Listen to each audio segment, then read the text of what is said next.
Hey, welcome to Guitar Knobs, the guitars, gear, noise, and nonsense podcast, hosted today by these knobs. Tony Dudzik, Pick Guardian. Hey, everybody, it's me, Todd Novak. Welcome to the Guitar Knobs podcast. We are thrilled to death that you're listening to our show. Yes. Tony, unfortunately, is not sitting across from me as per usual. He is at home in his COVID house. Trying to protect little old me, and I appreciate that, but I do miss him in the studio. So we'll try to keep up the fallacy that we are friends. I'll give you a big wet kiss when I get back in. Ladies and gentlemen, we've got a super fun show. I've been talking about this show for a while, going back to a giveaway that we did for this fantastic book called Les Paul 70 Years. And we're going to get into it with the author of said book, calling all the way from France. Go ahead. Who are you, sir? Depends on who you ask. I mean, I think it's Josh Scott who mentioned me on his show, and he called me Julien Bitoun, and that pedal guy, that pedal show guys called me Julien Bitcoin. But it's really up to you. If you want to make it proper, I'm Julien Bitoun, and I'm really glad to talk to you. Fantastic, Julien Bitoun. How'd I do? Wow. Right? Yeah, they should have asked you. They should have. Yeah. They don't reach down too often, you know what I mean? Yeah, shame. Anyway, so we're going to have great fun talking about this fantastic book. We talked about it at length on the show previously. For those that might want to just go get it right now, just go to Amazon, put in the or maybe you want to direct them somewhere else, Julien. But no, it's well, we can fight Amazon all we want, but it's convenient and people are already logged in, so let's go for that. All right, so go there. Les Paul, 70 years. This is going to arrive on your doorstep for it's actually at a fantastic price right now. Hardcover's $20.70, but it's 48% off today for some reason. I don't know why. So I would go and grab one, maybe grab a couple, spread them around to your friends. You know what I mean? Maybe Amazon heard we were interviewing them today. It's quite possible. Yes. Maybe they talked to Josh Scott and the pedals and that pedal show, and they said, "Oh yeah, you should definitely talk to those guys. Give them a break." And took them forever to find the proper name. Yes, indeed. So let's see here. Where else can people go to find out a little bit more about you? Maybe as we're going along the show here. Well, I'm on the usual social networks and all that good stuff. Mostly on YouTube, you can check out Julien Bitoun, Bitoun. Same on Instagram. That's the two places where I'm the most active, and that's it. I got a podcast as well, which is called Guitar Obsession, but it's in French. So unless you really want to get deep into French guitar geekery, it's probably not for you. Got it. So people that may have stumbled on it said, I found this fantastic podcast about wine. It's very the guy's authentic. talking about guitar pedals, but it sounds really obnoxious. Yeah, yes, it's French. It's very authentic. I feel enriched in my culture. So anyways, lots more shenanigans to come. We're going to get through a little bit of business. We're not standing on business. This is our business, and we like it. So just a quick announcement. I've been teasing out that we've had a series of opportunities to give away some pedals, and this is the official announcement for a couple of sketchy pedals that were custom made for us. Nice. Yes, they're very, very cool. Sound great. And they have, I'll be showing them on the Instagram pretty soon, but we're going to give a couple of those away. So for the patrons of our show on Patreon, that's what you have to look forward to.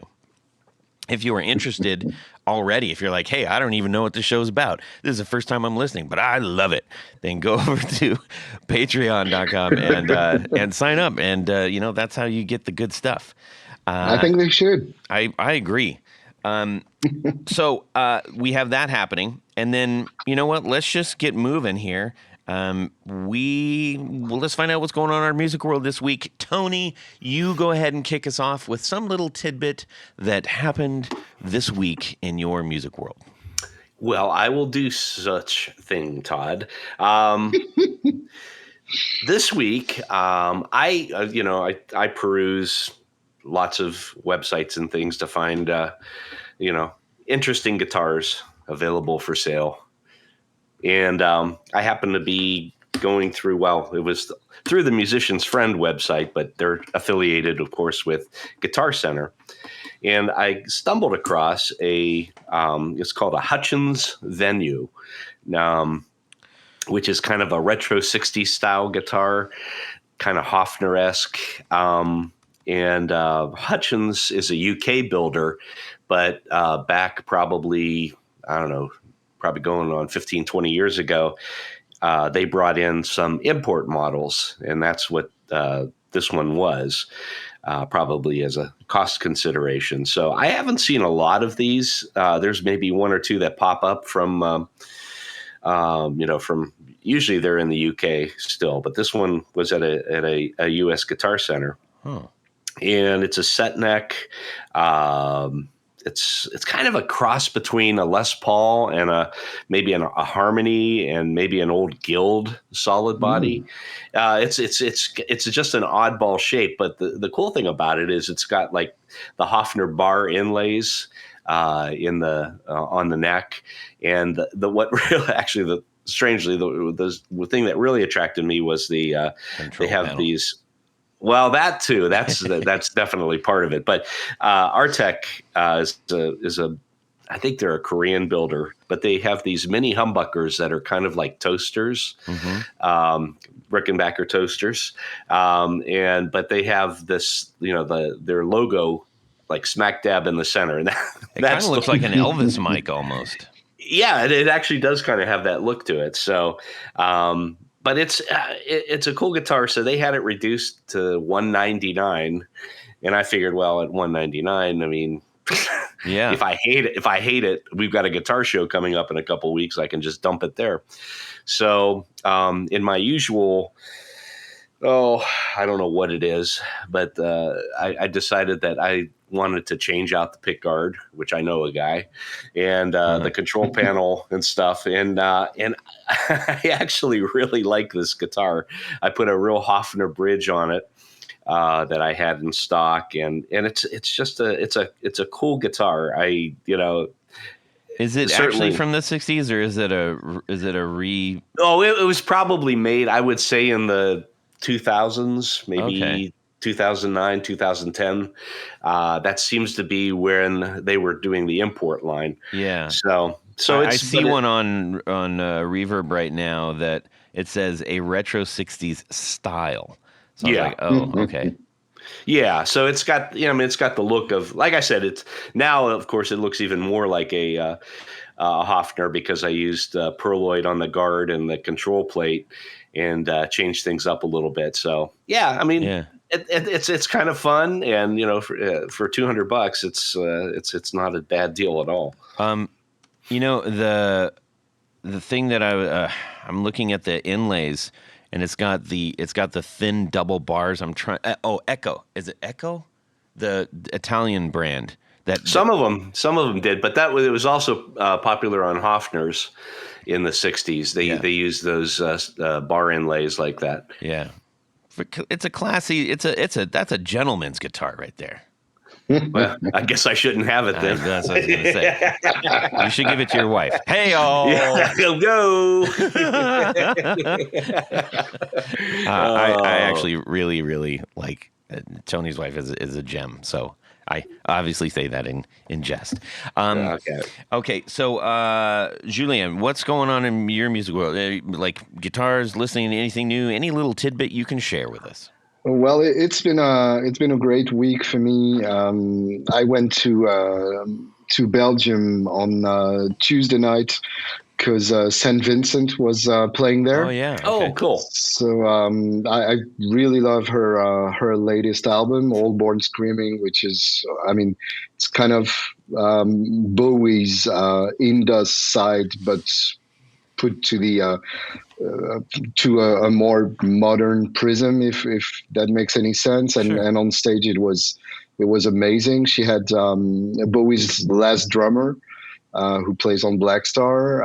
She had Charlotte Muhlekamp on the bass, who's the half of a Ghost of a Sabertooth Tiger. Mm-hmm. So yeah, great band, great energy, and she had that, of course, the Music Man signature in a tuxedo version, which I wouldn't mind having, and of course she performed like there was no tomorrow.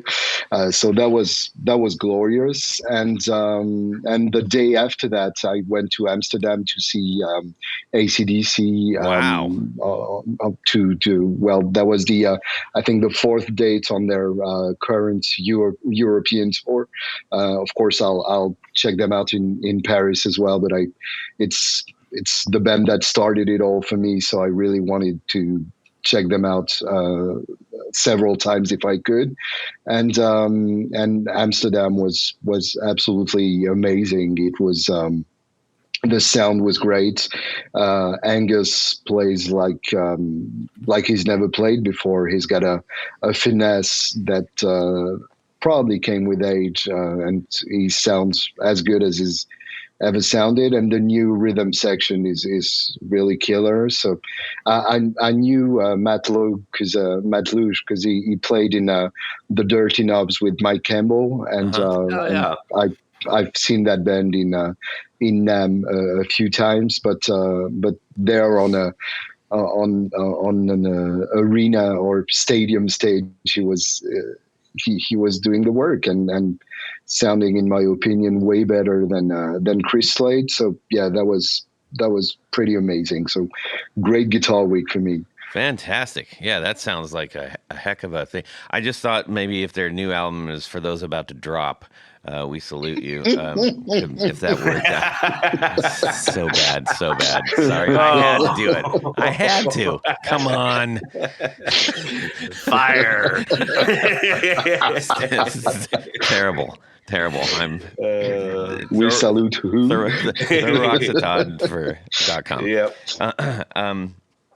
I actually have never seen them live, and I was telling my daughters, I'm like, okay, if they make it around where anywhere where we are, we're gonna try to go take care of business at that. I would love Well, to see it. they're on a good run. I mean, their set list is really solid. They're kind of adding a few like deeper tracks and hidden gems and mixing it with the big guns we know. So Yeah. yeah, it's a great time to see them live. It's always been, but I mean, it's not a problem seeing them now. Do you have a favorite, maybe a deeper cut that you like? Well, I of course, like every true AC/DC fan, I love Power Rage. Yeah. So anything out of Power Rage, Down Payment Blues would probably be my all-time favorite. But I'm also I was born in '83, and the first album that came out while I was fully aware of AC/DC was Ball Breaker. Uh-huh. So I have a soft spot for that album, well, I really love them all, but those are my two albums that do it every time for me. I just recently picked up a original date pressing of Dirty Deeds, which I could Nice. not believe. I was like, how is this sitting in the new arrivals used bin? I got it for $8 and it is Oh, wow. spotless. Oh, wow. I mean, Well there's played. not a scratch on it. And I was like, I cannot believe this. Which version is it? Well, I'm not really sure that I understand that question. What's the cover like? Oh, it's the one. It's the Dirty Deed with the black over the eyes. The Faces, right? So it's the US version, Yeah. because you've got the Australian version with the tattoo on Bon Scott's arm, and it's got a slightly different track list. Ah. Because interestingly enough, Dirty Deeds wasn't released in the US until 1981, I think. They kind of like the Clash did. Yeah, Yeah. they refused to release it first, and then when Back in Black became so huge, they released it, which was really weird for American fans because some of them had only discovered that new singer, and the album that came out after Yeah. that had the previous singer. So Yeah. weird decision. That is true. I actually have gone on record on the show saying like I'm not a fan of like the blues. Like I do not want to listen to BB King. I don't want to listen. It's just not my thing. But Right. my favorite song from AC/DC is "Ride On," Oh, that's a good one. and Yeah. I don't know why. I don't know why. It just is. Well, the first time I heard that, I was like, wow. I know why. It's because it's amazingly great. There you go. Yeah. And there's another one, but it's kind of harder to find because it was on the Australian edition of Let There Be Rock. It's called Rhapsody in Blue, and well, the name sounds very crass, but it's a deep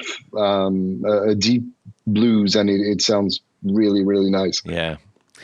Well, that's really fun. That's very, very exciting stuff. I hope to see them before, they don't play anymore. Yeah. What about you, Todd? Well, so we had a fantastic practice for my band. We got a whole bunch of stuff knocked out, which I was very happy about because we've kind of been sitting in limbo for a little bit, just letting everybody take a breather and regenerate and get familiar with new material that we're getting ready to, finish. And so that was just really exciting and fun and wild. And I actually bought a drum piece. I bought a vibra slap for my drummer because there's one part. It's like the one hit that we need that. It's like clutch on the song, and so that was kind of interesting. Getting Vibra slap is the best. There's the Load era Metallica made great use of the Vibra slap. Yeah. Yeah. I mean, it's one of those things like, this needs something. I'm like, I know exactly what this needs. Hold my beer. Yeah. So I was doing that. And then I've also been actually playing a lot of bass, like to just kind of come home and wind down to, because you don't have to work. It's not like when you're playing guitar, you have to here's all the parts and here's all the things. You can kind of sit back and listen to some of your favorite songs and just kind of be in the pocket, which guitar players typically don't sit there. So it's a nice thing. But so I've got a jazz, a 70s vibe jazz, Fender Jazz Squire, blah blah blah, all the words, and I can't find the sweet spot for where it sits on my body, for the mechanics to work with the arm and everything. I'm still trying to figure that out. I'm playing it relatively low, because I'm guitar, and I'm used to that. But yeah, I'm still trying to get used to this particular guitar. So, but it's fun. It's a great time. I enjoy it. I've allowed myself to get the bass a little higher up than the guitar, and it does make a huge difference. So maybe you should try and get to terms with that. Yeah, it's true. I probably should. I'm playing with a pick right now.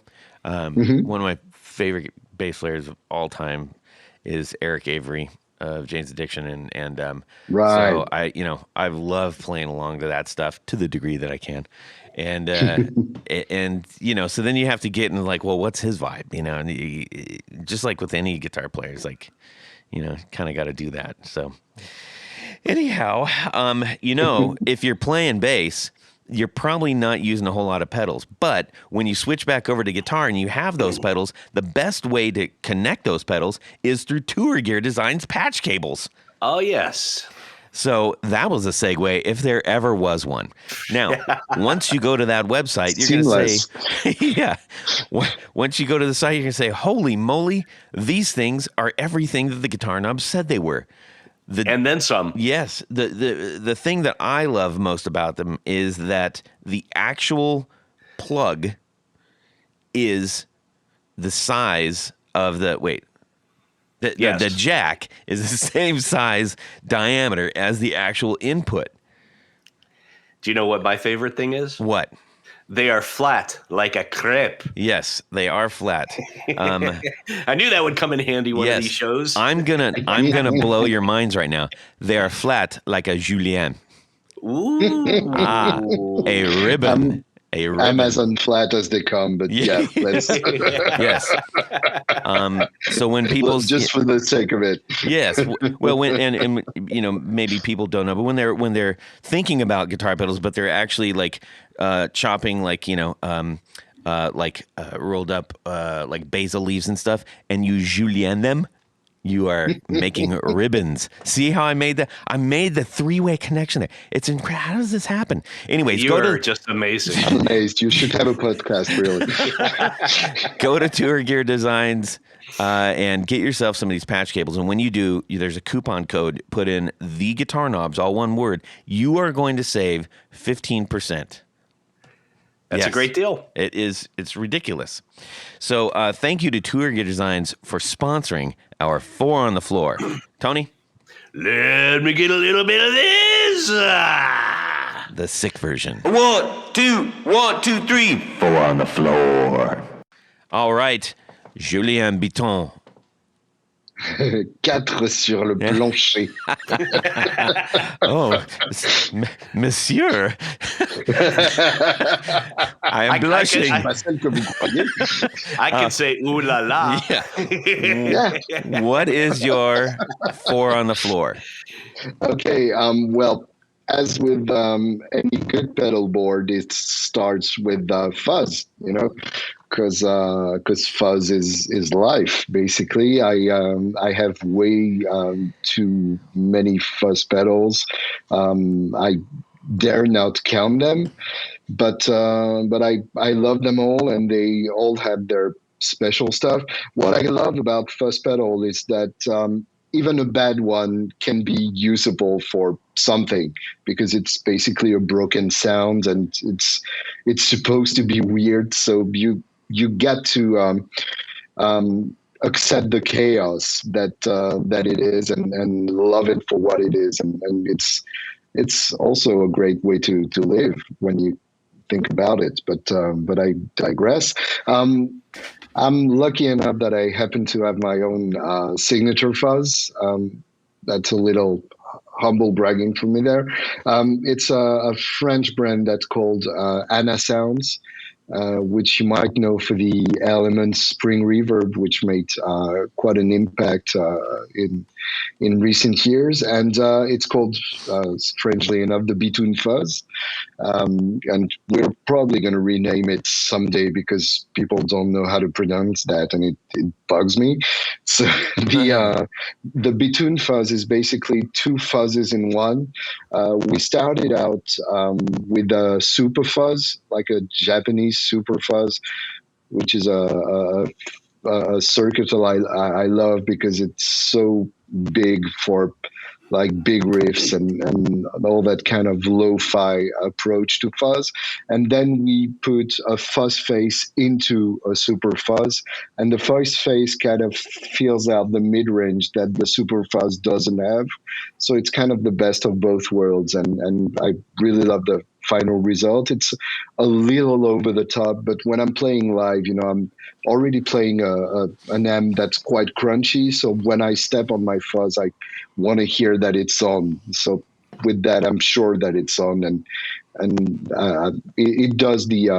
I need a fuzz to do the Neil Young thing of like making my notes last forever and having that kind of hairy edge on the attack, and this does it wonderfully well, and it does the big riffs as well. So that's everything I need from a fuzz. But I mean, my four on the floor could have been four fuzz pedals It easily. can be. You can do that if you want to, you know.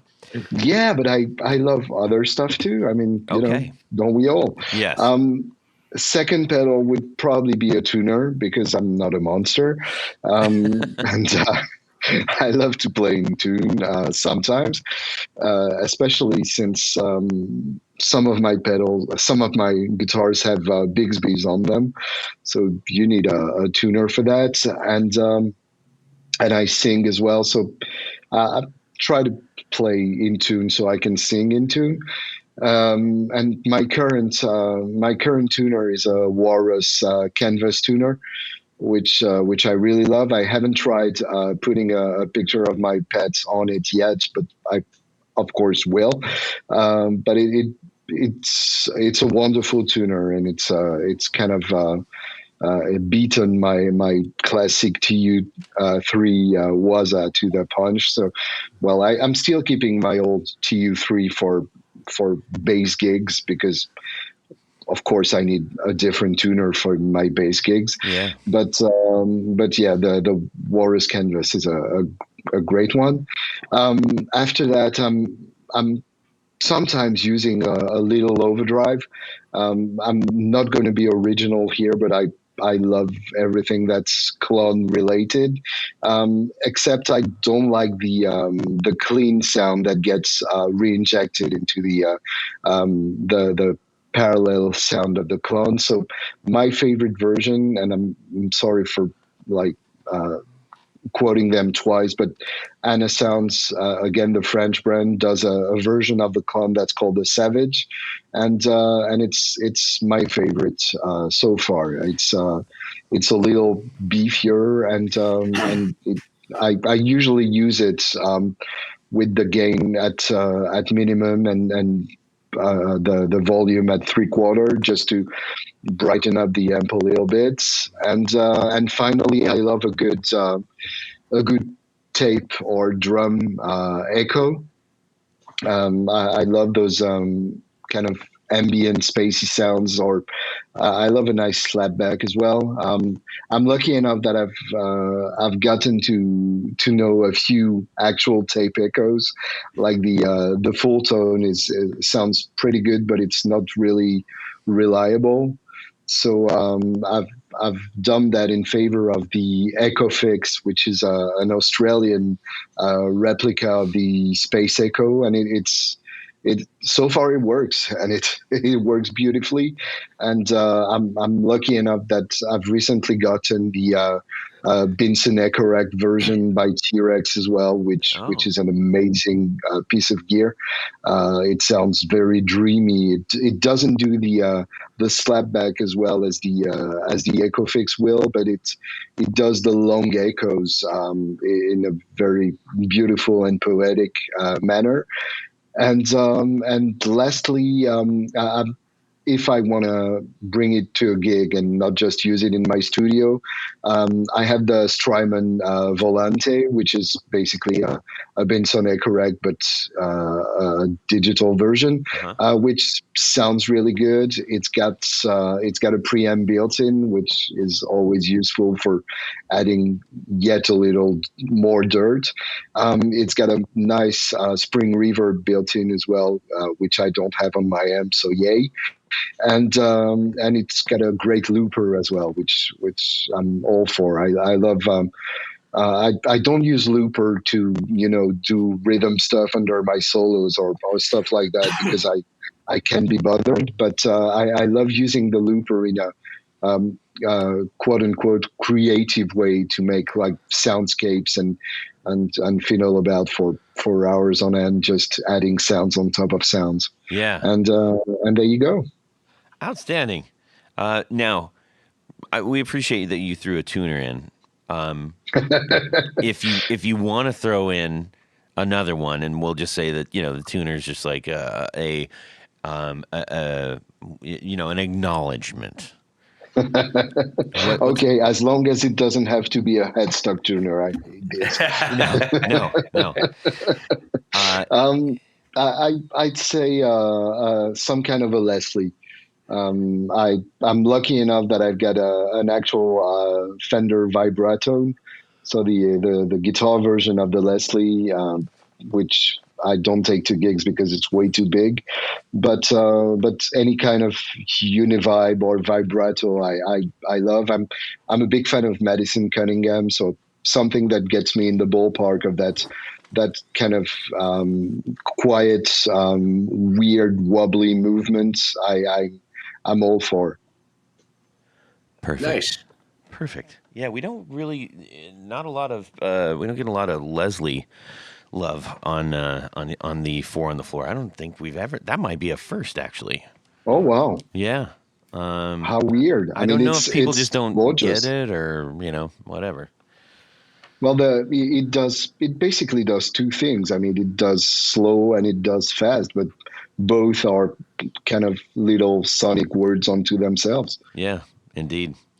Tony, do you get into Leslie stuff at all? Did you ever do that? I've over the years I've owned a couple of simulators. I've had some vibe pedals which get pretty close too. I think the closest one I had was the Dunlop Rotovibe, which looks like a wah pedal, but it gives you the fast and slow speeds that you would get from a Leslie cabinet.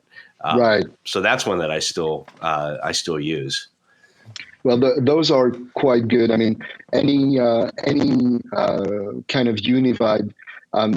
For those who don't really connect to that effect, you should try and chaining it in the beginning of your signal chain, like before any gain or preamp or booster, because that's where it really comes alive.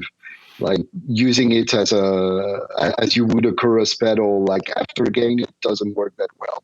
It needs to shape your sound for real. Wow. Okay. Good advice. Good advice. Hey, speaking of good advice, I mean, if you're ever lucky enough to experience a real Leslie, that's something I would definitely recommend. Yeah, a real one actually is like that's really something that you really can only experience live. Right. Yeah, absolutely. Yeah. Yeah. If you ever go into a studio that has one, just feel free to request that for a song, even if you're not going to use the track, because it's worth it.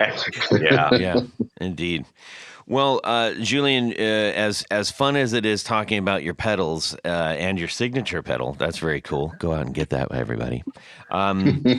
You have put out into the world something that we all get to benefit from with an exchange of some currency, but that was a gift that we actually gave to Tony. How did that happen? I think that, well, first of all, I bought, or Santa over here at Pickguardian got you and Jared a copy of this book for Christmas. Right. And then I think you went on and said, hey, we should give a few of these away to some of our listeners. That's right. And I think we gave, 2 away, maybe 3 away? 2 or 3, yeah. I can't remember. That's real cool. Yeah. Well, that makes me, I mean, I'm still not jaded about people actually getting my book for Christmas. It makes me emotional every time to know that my creation is a Christmas gift for someone. It blows my mind. No, and we really, I mean, I bought one for myself for Christmas too. So the best kind of gift. Yes.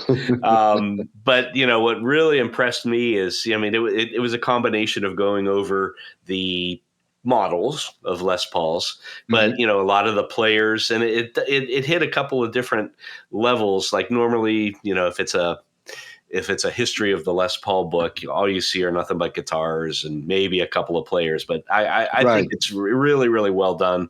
And I think it ties in with some of your other titles that you've done over the years too. Right. Like the Guitars and Heroes and Woodstock Live. And there are a couple of French ones that I didn't recognize. So I'm going to have to start buying French books and start learning French. Yeah. You're in trouble there.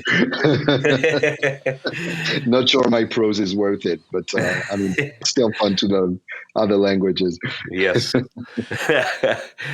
So we throughout our interview we will lavish more praise, but we do want to hear from you on this. What was the genesis for this book?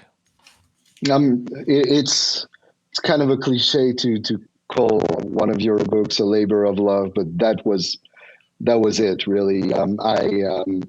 I did suggest the idea to my editor, and I wanted to do it. Basically, I wanted an excuse to talk about the Les Paul, because I think I mean, we all know the Les Paul, we all love the Les Paul, but it's got such a complex story. It's such a I mean, it's really kind of a very picturesque and it's a novel. It really is a novel. It's got heroes and villains and all that good stuff. And I wanted to tell that story because I think it can be a misunderstood guitar. There are so many versions of it that we all know and love, and so many that we don't.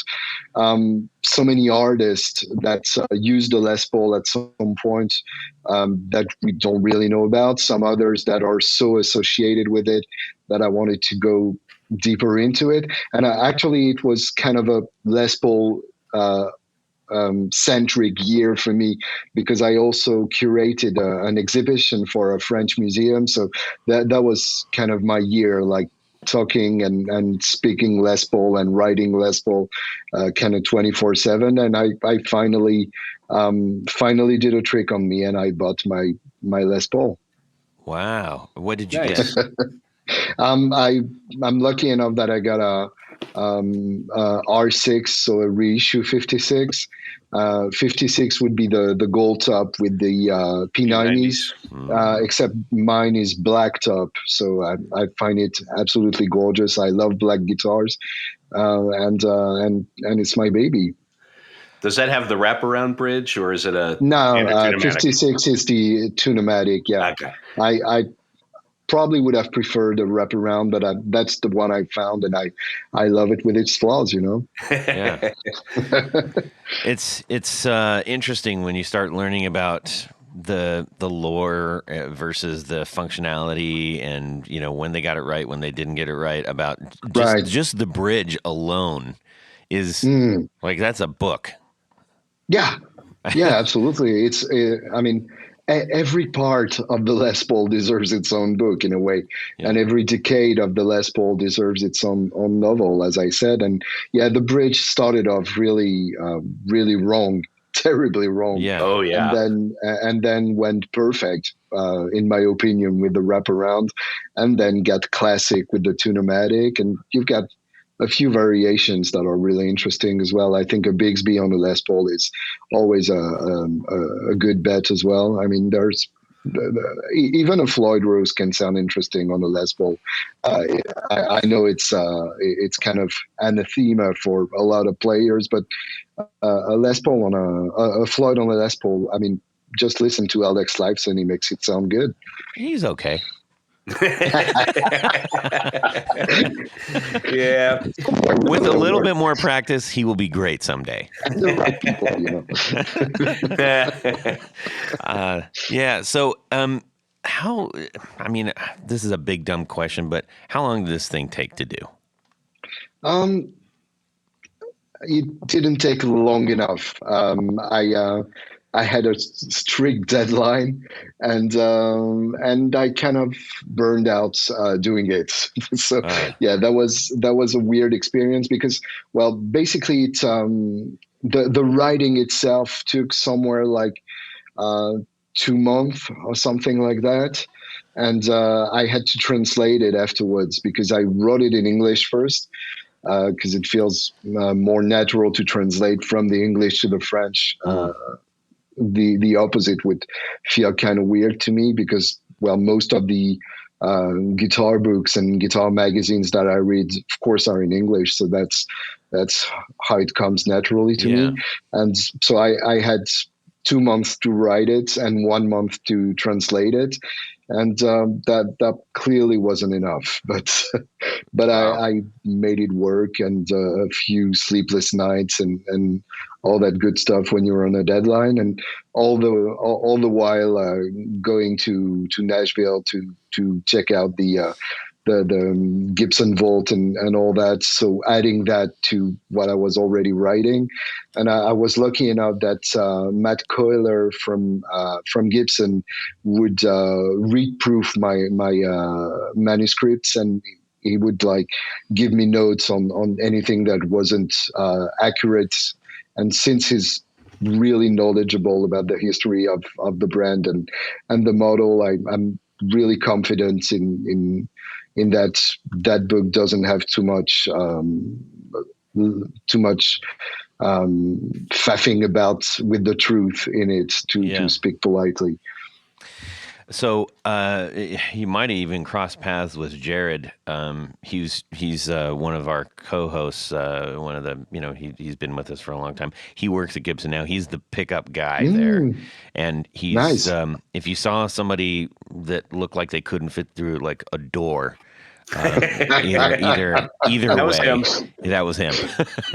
Okay, well they have a few of those in Nashville, so yeah. But I definitely I probably ran into him in the Gibson factory. Yeah, That's exactly how it would have happened. You would have just run into him because he would have been blocking out the light. Yeah. Anyways, we love Jared. Jared, this would have been a great one for you to be on, but we know you can't always make it these days. But anyways, next time you're down there, then we'll make sure that you guys get to connect. I'd love that. So you mentioned some of the difficult, or well, not some of the difficulty, but you mentioned your process. This is not your first book. You have how many books that you've done before? I think it's my fourth or fifth. I mean, I've translated a few as well. I think it's the fourth, that I've done from scratch. What, from a writing process, I'm terribly interested in the perspective of authors and stuff. I absolutely devour the masterclass videos that are author based, author and director. Right. I love them. I get that. Yeah, absolutely. So, what, in your words, is the trickiest thing to navigate with writing a book like this? Well, it all starts with a plan. I mean, the bulk of my book needs to be an Excel file with all the little boxes ticked, and I need to think that way, like in chapters and chapters within chapters and parts within chapters, and all that those minute details before I get to writing. I need to know where I'm going. I need to know what percentage of the book I'm going to spend talking about the 50s, the 60s, and so on. And I need to know when I'm going to mention that band or that player or that model. And I need to know all that beforehand. So basically, I do a first draft of that plan beforehand, that first table of contents beforehand. Then I do my research, which is, can be anything. I mean, doing research is not necessarily learning things. It's two things. It's, of course, learning new things, because you've got all those great books that have been published before mine that have a lot of info that I needed and that I wanted to get deeper into. But doing research is also thinking of where you can get that info that you need, or trying to confirm that kind of those infos or ideas that you have floating around that you read somewhere in a book, that you heard somewhere on a podcast, and you need to confirm those before you put them into writing and try to get the proper version, or else you're just divulgating more, not lies, but approximations. And I really wanted to get the proper info for everything I was writing in a book. Like when I was mentioning a song, I wanted to have the right year for the song. When I was talking about a model, I wanted to get the absolute right specs and the right year of building, the right year of release. I wanted to get the right numbers of guitars produced for each year. All that stuff that seems kind of mundane compared with the bigger picture, because after all, it's a story that needs to be told. But I wanted to get all the details right so that because I mean, getting the bigger pictures the bigger picture is also getting all the tiny pictures right. If you see what I mean. That's a great way to look at it. Once you've done all that, that would be like a 12-page. I mostly work on Google Docs so that I can edit the docs whenever I feel the need to do that. So I can do it on any computer I'm logged in. I can do it on my phone if an idea comes at any point that's not convenient for having a computer around. So Google Docs is a good way of doing that. And once I had those 12 pages of research, mostly notes or sometimes quotes as well that I've found in videos. I've like binge watched all of Gibson TV's interviews and rig rundowns and all that good stuff to find the right quotes and everything. And so once I had that, I mean, it just might be like watching an hour and a half long video to get one quote. And that's how deep I want to go, because I don't want to get the wording wrong. So I'm watching the whole Rick Nielsen rig rundown. Poor me, it's too hard a job. And so once I had that, I come back to the table of contents, move around what I need to move around. And I'm working in parallel with the table of contents and with the notes, trying to see which chapter the notes are going to fit in. And slowly I'm building my little Lego with all those little blocks. And once I had that, I get into the writing proper. And I sometimes I might have those bursts of pun intended, of course, bursts of inspiration, where if I see my notes and I see something that I really feel like writing like right now, I do it, and I'll put it in the chapter afterwards, and maybe I'll have to like change it slightly to make it fit. But that's the way I love working. Nice. Well, that's our episode, everybody. And also, I sorry about that. I forgot to mention interviews, because I've done a few of these.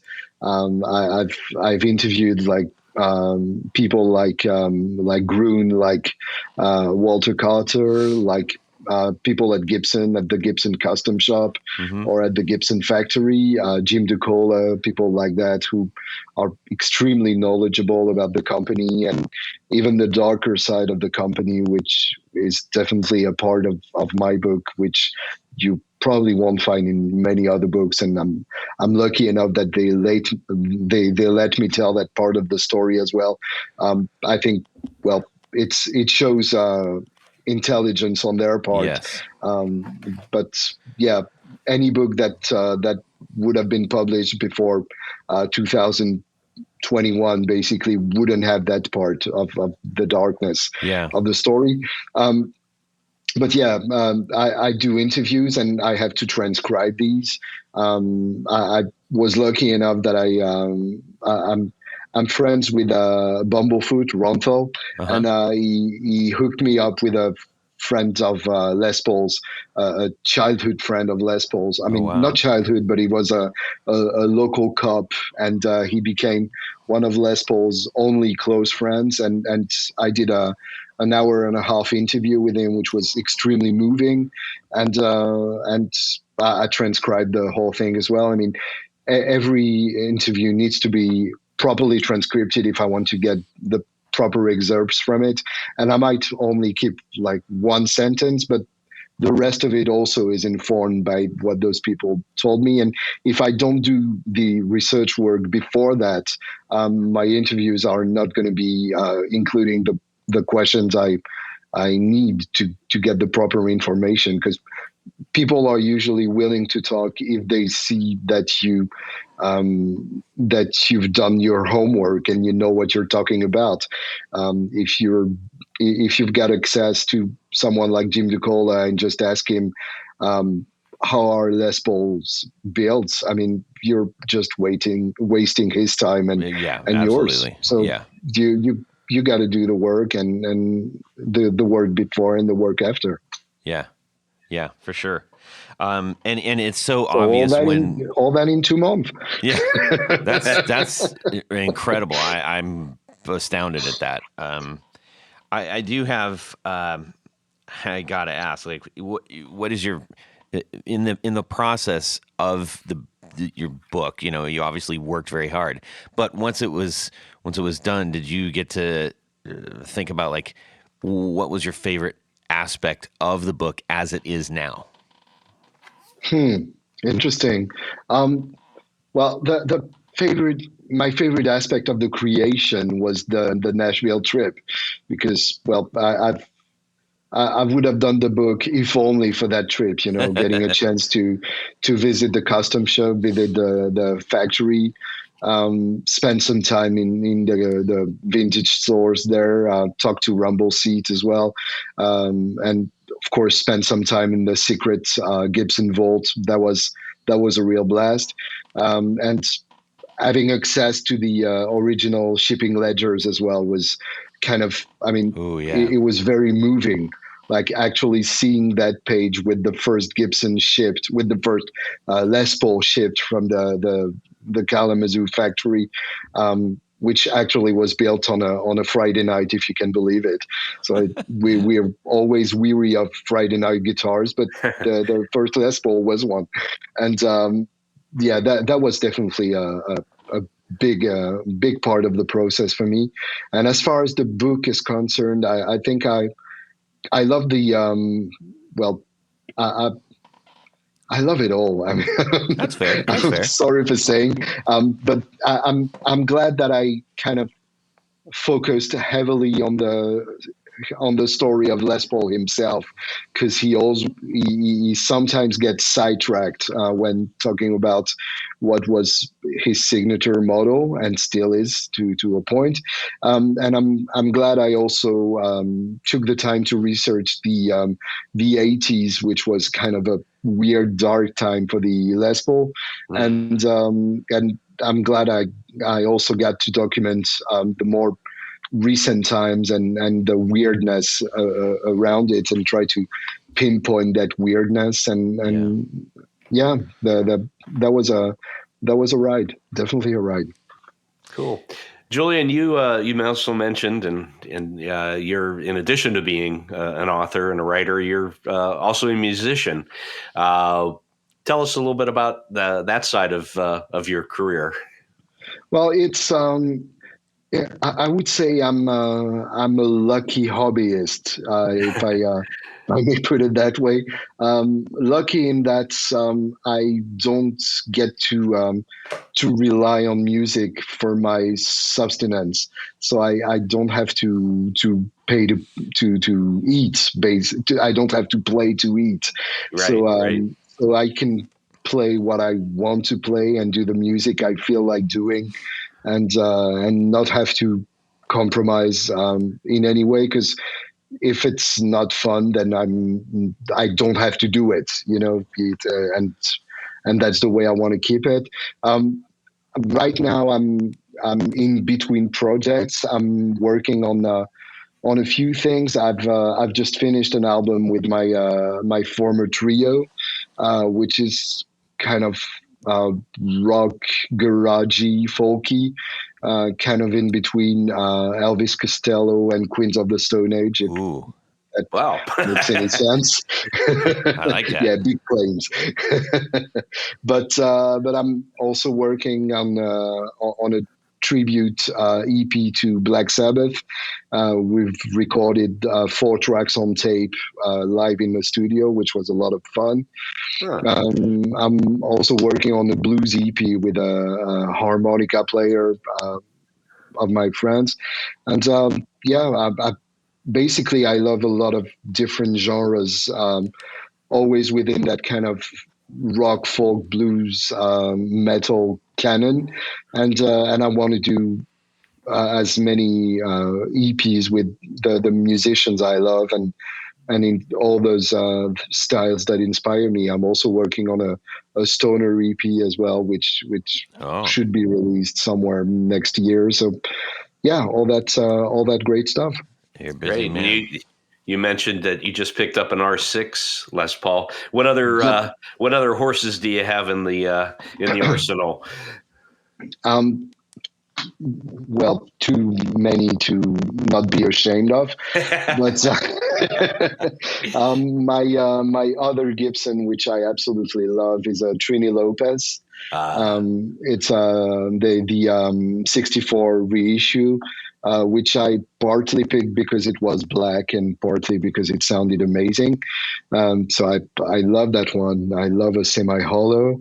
I also have a fully hollow, which is a Heritage age 575. So basically a 175 by the Heritage, which is also a great guitar. I have 2 Fender custom shops. I have a 66 Strat, so bigger headstock and maple cap, which is a lot of fun in green, and 59 Esquire, which I'm really partial to. It's probably my favorite of the bunch, and it's a top loader as well, which on an Esquire makes it extremely special. I have a Collings as well. Their version of a double cut junior, the 290 Yep. DCS, which is an amazing guitar. It's still my favorite neck ever. I have a D18, as we all do, and we all should. And I have I'm also lucky enough that I've gotten to work with a few French luthiers, which have done some wonderful guitars for me, especially one that's called Tony Giraud, who does those wonderful kind of offset shaped, but more kind of a Telecaster with P90s, and they sound just amazing. Outstanding. And then amp wise, what's your main amp? My poison of choice. Well, I'm there again. I'm lucky enough that I know a guy. I have a French builder who's called Kelt, Kelt, and he does them like beautifully. I've broken many amps, and those ones seem not to break. So that's a first for me and very troubling. He did several amps for me. One is a kind of a 50 watt plexi, which there's no way around it. A P90 on a 50 watt plexi sounds good, and that's that. But I also love like low headroom kind of Tweed-esque amps. He did a deluxe Tweed for me, and he did a Silvertone 1448, which I absolutely loved, and Ampeg Reverb Rockets combo as well. So all those low power Tweed-esque amps, which are really what I enjoy. Awesome. That's that pretty much covers an awful lot of ground. Yes. as we are beginning to round out the interview, I would love for you to dip back into the book really quick. Uh-huh. I think this is where the praise that we lavish comes on. One of the things that I personally found, and I believe Tony, we shared the same sentiment here, is that you do a great job of working the rhythm of eye candy, history, factoids, and just lesser known things all through. Right. And it feels the variety is a great pace through the book, and I personally really appreciate that, because after if you a lot of guitar books, you pick it up and you're like, oh yeah, okay, I just saw 47 guitars in 20 pages. Okay, I'm blind now. And so you can tell that we're all sunburst. Yes, exactly. And so there's a great story being weaved through this. I would love to know what would people be surprised to know about some of the things that you uncovered? Interesting. That's a good question. I mean, thank you for saying that, because that really was intentional.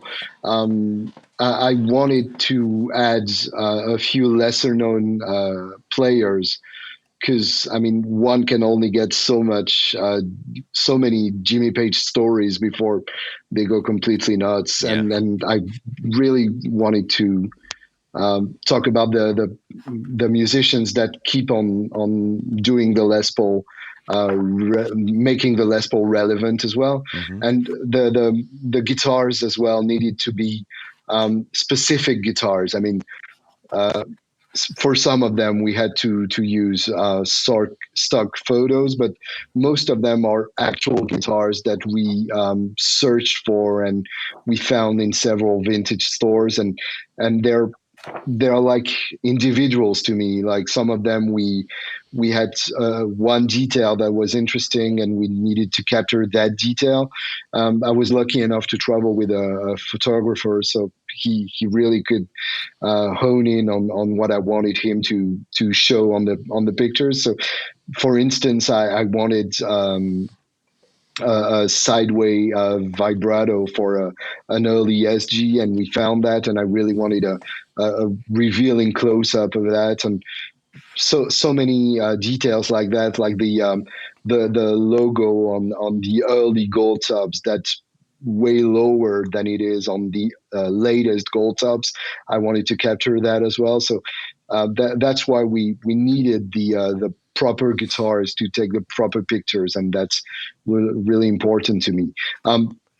Sorry, what was the question again? I'm sidetracking here. That was a great part of it, because that was a surprising thing for people to understand about the process. Right. Well, I think what people would be most surprised about is how different early Les Pauls are from one another. I mean, we've not all been lucky enough to be able to hold a few bursts in our hand, because they're so valuable and so hard to find, basically. Well, people who live in Nashville or LA might have played one or two in stores that have been nice enough to let them play them, but to play like 10 or 20 bursts is kind of a revelation in itself, because of course, first of all, they look very different from one another.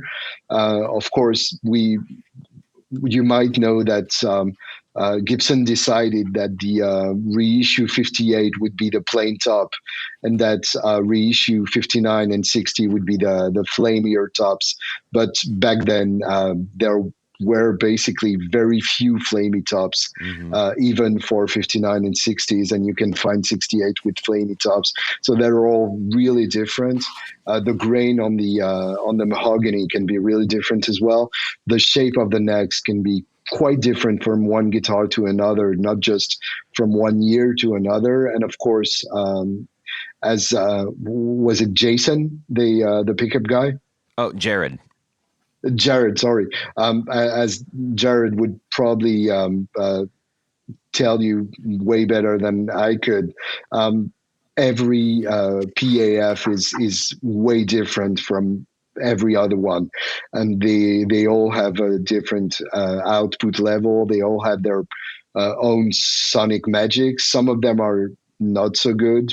Some bursts are not so good, and some of them are pure magic. I mean, when I say not so good, I mean it's kind of unfair because I mean not so good for my playing or for what I expect from those guitars, but they might be a perfect fit for somebody else. You know, as with every guitar, they're not Right. better or worse than other guitars. They're just a fit Different. for some players. Yeah. You know, but and same with old customs. I mean, the customs from the 50s are full mahogany, which makes them really different from standards. I love juniors as well, and old juniors have very different sounds, whether you're talking about the early 54 juniors or the double cut juniors from the late 50s, which are really much more driving and cutting. So you'd be surprised at how different those are from one another. When they were just kind of, I mean, it's hard to sum it up, but they were kind of blended together to make the reissues, the reissues, and I talk about that in the book as well, because of course the reissue is kind of the real thing now because more people have played it than the original vintage guitars. Yeah, so that's a great point. That's a great point.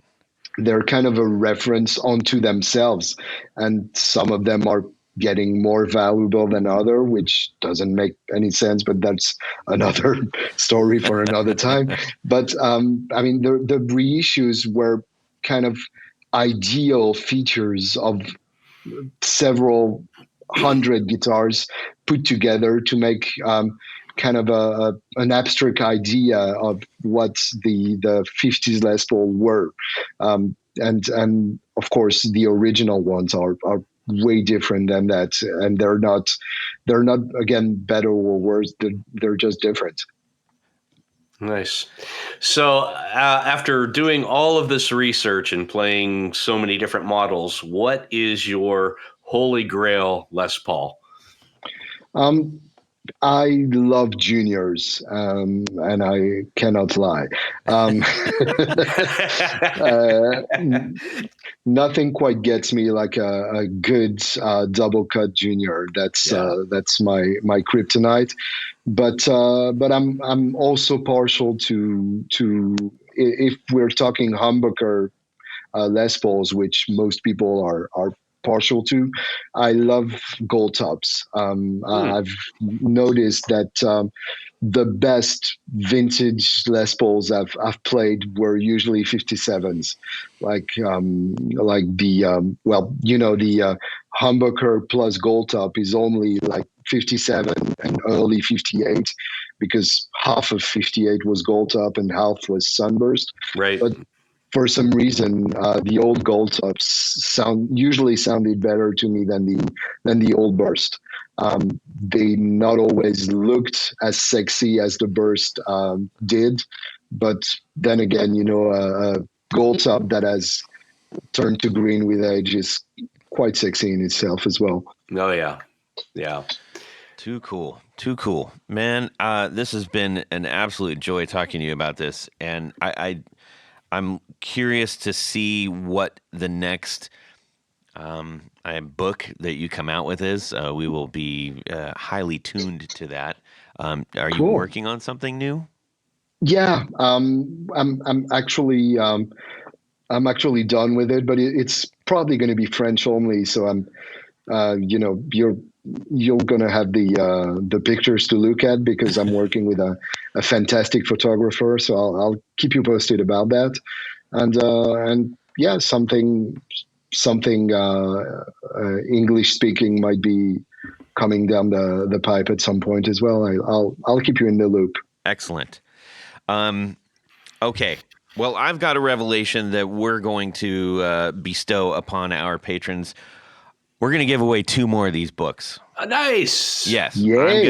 I'm gonna. As soon as we're done with the show, I'm gonna snag them, and then we want to get these in the hands of our listeners because it really is a great book, and we're so grateful to you for taking the time and having the passion to tell the story the way that doesn't feel like an encyclopedia.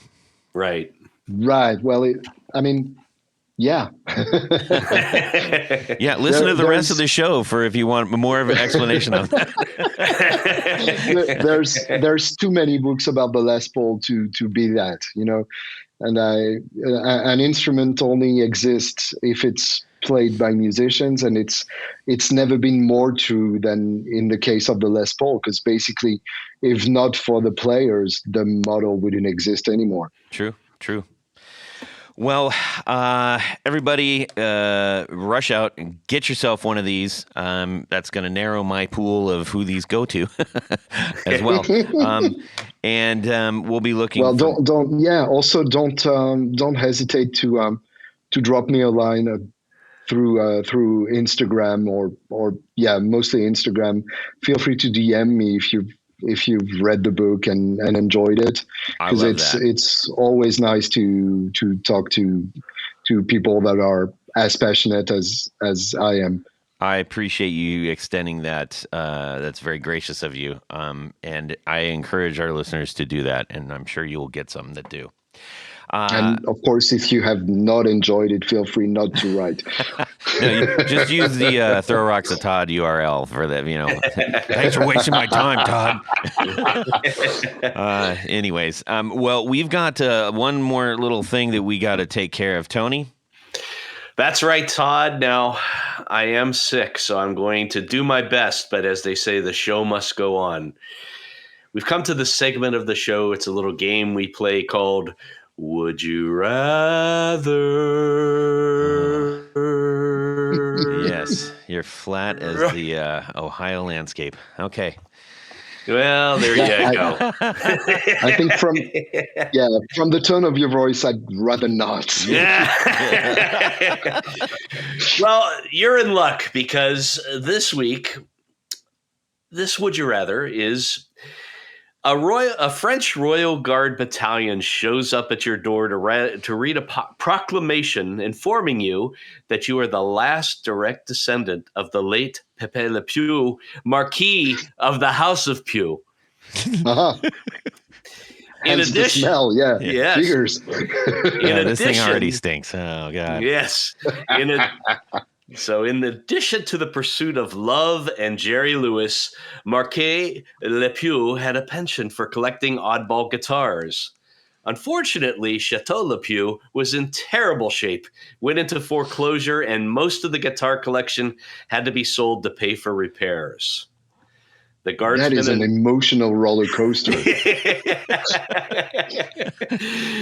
The guardsman informs you that as Pépé Le Pew's last descendant, you will be flown to France to spend a night at Chateau Le Pew and choose one of the 2 remaining guitars in the collection. Option 1 is a Gibson Corvus 2. Now, for those who don't know, that was originally designed to be a headless guitar until the Brain Trust decided, we need to put a headstock on there. But they left the body shape the way that it was. And this kind of looks like if you've seen the Ovation Breadwinner, it looks like a kind of a hatchet job of that, right? Yeah, basically. Option 2 is a Schecter Machine Gun Kelly razor blade, which is a giant razor blade body with a neck attached. The good news, you get a free trip to France. The bad news, you have to bring one of these back with you. Which will it be? Well, the trip to France is not really enticing to me. Yeah, for you. So there's you get no leverage on me there. But which of the guitars?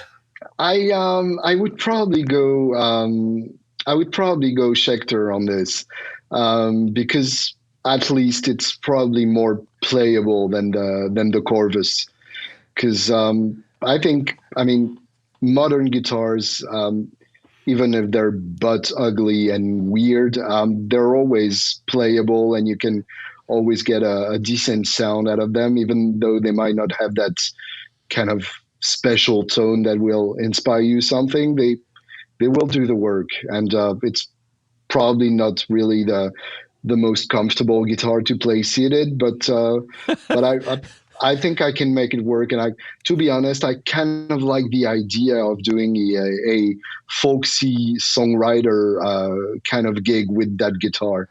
Yes, yes, yeah. You could do you could do the entire British Steel album in. There you go. As a singer-songwriter act. Right, Yes. Absolutely. I love that idea. Yeah, kind of a moody, dark version of Breaking the Law. That would be amazing. Yeah. I might just take up on your offer. Tony, what are you picking? I'm gonna go with the Razor Blade guitar too, because one, I'm a fan of one pickup guitars. Yeah. Two, I've always loved the Bo Diddley rectangle guitar, box guitar. Yeah. So that kind of ties in. I could never. I don't think I could adapt to the Corvus shape. It may play well. I don't know, but they're just so ugly. Sorry. Yeah. I'm going to go with the Corvus simply because it's just such an unwanted child. Yeah. And I think correct. just for shock value to be able to say, haha, look at this would be kind of fun. Yes. So you're saying the Schecter is a wanted child? Maybe more. Well, clearly on this show, more so. Yes. Okay. Well, yeah. Let's just leave it at that. Yeah. All right. Well, Tony, that was a very, very ingenious, very smart, very creative. Would you rather? I would say so. Well done on that. Thanks, Todd. I appreciate your pandering. Yes. We need to thank a few people. I'm really bummed that all those silver tones had to go though. Oh yes, anything weird was in that collection. And yeah, they probably had a modern as well. I mean, I'm bummed. Yeah. Yeah. Well, Tony, we need to thank some of the people that help make the show possible and help us have these great conversations with people like Julien. That's correct, because at this point of the show is a segment that we thank many, many people, our patrons, our friends, yes, our sponsors. We do them all. And if you want to find out how to become one, just head over to patreon.com/the Guitar Knobs. Check out the different levels in which you can participate to become a friend, a sponsor, a patron of the podcast. And each level comes with some very nice thank you gifts and opportunities to win free gifts. Things like book giveaways, for instance. And pedals. And pedals and all the good stuff. But in addition to all that stuff, there's one thing more. What would that be, Todd? Well, you get to have your name read on the thing. Your name read on the thing. That's what I'm going to do right now. So special thanks to these patrons. John Sebastian, Trevor Ellenberg, Cameron Pappas, James Bell, Michael Furman, Eric Hemmer, Brett Hogarth, Gregory Randall, Don Kloss, Ralph Gottschalk, Rusty Sneeden, Vader and Pedals, John Halverson, Rick Calhoun, Trevor Gunberg, Elad Mizrahi, Richard Kendall, James Pennington, James White, Justin Jones, John Esterly, Anthony Lathrop, Michael Lawrence Senchuk, yes, Stefan Lamb, Ken Sayers, Darren Gregory, and Tom Barazin. Yes, thank you so much for that. But wait, Todd, in addition to those executive producers, we have a special group of executive producers. We call them our Grand Poobahs. These are the creme de la creme, the top of the heap, the A number ones. And they have a fez to wear upon their head. So special thanks to these Grand Poobahs: Adam Johnson, Anthony Gemolero, Billy Spitfire Unlimited, Bob Crouch, Brian Robison, Cody Foster, David Kaminga, David Tyndall, Enrico Fernando, Fox Hill Studio, Hex Matos, Jack Cadian, James Pennington, John Williams, Jonathan Jerusik, LSJ Music Company, Matt Hart, Michael Van Zant, Michio Murakishi, Moon Guitars, Paul Von Eppinger, Sam Jett, Steve Keys, Tyler Rhines, and Zach Oswald from Brandon Wild Pickups. Thank you. You guys truly keep the show going, and we could not do it without you. We truly could not. Well, Julien, this has been an absolute blast. Can you tell us where people can go to get in touch with you, find the things that you're doing, etc.? Sure. Well, firstly, thanks for having me. It's really been a pleasure for me. And I wrote the book. I think it was a year and a half ago, or something like that. So it's kind of nice to dust off those memories. If people want to reach out to me, it's basically Julien .Bitoun on Instagram and YouTube. Julien being Julien, Bitoun being Bitoun, and that's it. And feel free to drop me a line when you've heard that podcast and want to nerd out. Yeah, awesome. Tanya, how about yourself? Yeah, just head over to pickguardian.com. Check out some of the things that I do, which is, well, custom pick guards. If you have any questions, shoot me an email. I'll be happy to answer, get you some pricing, maybe even give you some advice. When you want to make your guitar even more your own, come to Pick Guardian. Yes. Yeah. Trademark. Thank you, Todd. All right. You can shoot me a DM on Instagram at Guitar Knobs. We would love to hear from you. Tell us what you think about the podcast. If you have a book, tell us what you think about the book. Tell us what you think about anything, including Tony or whatever. Yes. Or any book. Or any book. And also, when you're driving around town, and you need to kick out the jams, check out the Valentinos on Spotify. That's my band. I would love for you to give us a listen. We just hit a pretty monumental number for us on one of our latest singles, and we're super excited about that. So give that a listen. Get some rock and roll into you. And thank you so much, Julien, for joining us, spending your time on a Saturday with us. My pleasure. Thank you. You are welcome. Hey, everybody. Have a fantastic Guitar Week and subscribe. Yeah. We will get started here and not belabor the pain. Well, speaking of boring, we have Tony on the other side here. He's Yes, I'm here. I'm getting a bunion removed next week because I know after that I'm probably going to be on some kind of painkillers for like at least 1 or 2 weeks. So yeah. Oh, let's do a follow up once you're on the painkillers. Yeah. I'd love that. A much slower episode. Grenade juice. So yeah, that's my red something. All right. Grenade juice? Yeah, absolutely. What is that? How would you translate that? Is it like an energy drink? No, it's actually more sugary than pomegranate. Sorry about that. Oh.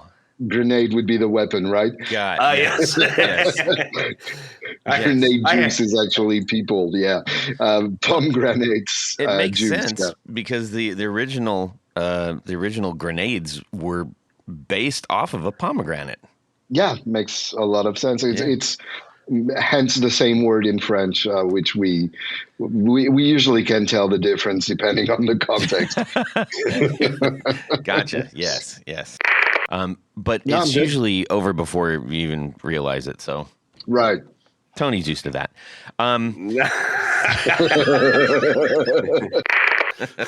Yeah, everything in French sounds very obnoxious. It's true. Tony had a bunion removed from his face last year.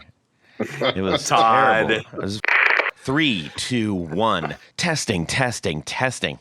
How do you say that in French? Test de son. Test de toi. Oh, de toi. Ah, de toi. Yeah. Ah, de toi. I do have an affinity, a great affinity for France, studying in Aix in Provence. Oh, wow. You Yeah. could have done much worse. Yeah. Yeah, I actually, because we were stupid and also drinking copious amounts of wine, um, Hmm. and we were studying and painting constantly and touring and going, Avion and like Arles and Nîmes and everything, and Sure. outside of our window in our apartment was like a Cézanne painting, like right in front of us because it was Mount Saint Victoire, Mm, and we wow. said, Yeah. you know what? Tomorrow we have a day off. Let's climb that. And we did. And that was possibly one of the most dangerous things I've ever done. I don't know if you've ever been there at the top of that, but at the very top Nah, was a I didn't monastery. venture. It's Okay. yeah. There's a ruin of a monastery, and when you see those guys and it's like they show them on Everest and they're climbing, they're walking this crest just to be at the highest point possible. Hmm. That's exactly what it was like, and because on the backside of it, it's like a sheer drop. Right. Yeah. You get that in those regions. Like there's the Les Baux de Provence as well, which is stunningly beautiful, but so steep and Yeah, so scary. So yeah, I absolutely get what you're yeah. referring to. That was stupid of us. That was very stupid of us. I mean, I'm not gonna lie. Did you at least get some proper headgear, because the sun can be like fierce? I will explain. I had a pair of tennis shoes and a pair of shorts and a t-shirt, and that was Right. it. Yeah. And Of course. and then when we got at the top, we all said, well, we have to commemorate this for some reason. Being art students, we said, let's all get naked. Because yeah, that's what you do. Because what else would we do? And the funny thing is, so we're all standing there naked, and then we Getting realized, sunburn on the arms is not enough. You get right, the rest as well. right. But we were all standing there, and all the guys are covering up their junk, and all the girls couldn't care less. And then they said, who's going to take the picture? So I was like, doggone it, it's my camera. So I went out and I had to set it. And so everybody, everybody had the most viewing time of me trying to set up an automatic camera to take the picture. It was great fun. Of course, yeah. Anyhow, yes, hope to go back to that region someday. Well, I'll definitely get that mental image when I'm back there. So thank you so much for that. you bet. You bet. Tony.